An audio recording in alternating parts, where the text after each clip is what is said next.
একজনের ভিডিওতে তিনি বললেন, সন্তানের শিক্ষিত হওয়ার জন্য মায়ের শিক্ষিত হওয়াটা খুব প্রয়োজন।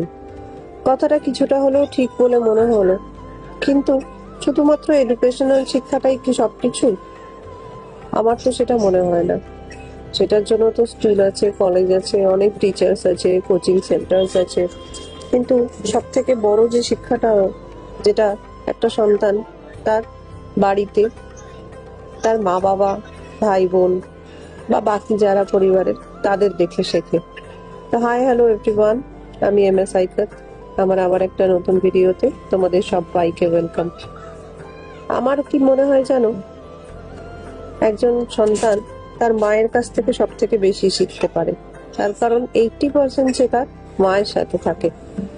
এবার মা যদি জব করেন বা বিজনেস বা তিনি কিছু কর্মসূত্রে বাইরে থাকেন, সেটা একটা আলাদা ব্যাপার, কিন্তু বেশিরভাগ বাচ্চার ক্ষেত্রেই সে বেশিরভাগ সময়টাই তার মায়ের সাথেই কাটান। তো শুধুমাত্র এডুকেশনাল শিক্ষা নয়, ব্যবহারিক শিক্ষা আর তার সাথে সামাজিক, কোনটা করা উচিত, কোনটা করা অন্যায়, কোনটা ভুল, কোনটা ঠিক, এটা একজন সন্তানকে তার মায়ের থেকে বেশি ভালো আর কেউ শেখাতে পারে না। আমার বাড়ির পরিবেশ কিরকম তার উপর একটা বাচ্চার শিক্ষাটা সব থেকে বেশি নির্ভর করে।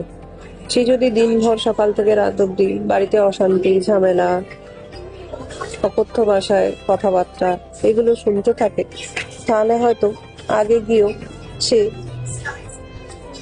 সেই জিনিসটাই খুব ভালো করে ক্যাপচার করবে।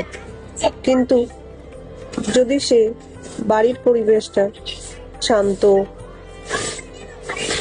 আন্ডারস্ট্যান্ডিং একে অপরের সাথে, আর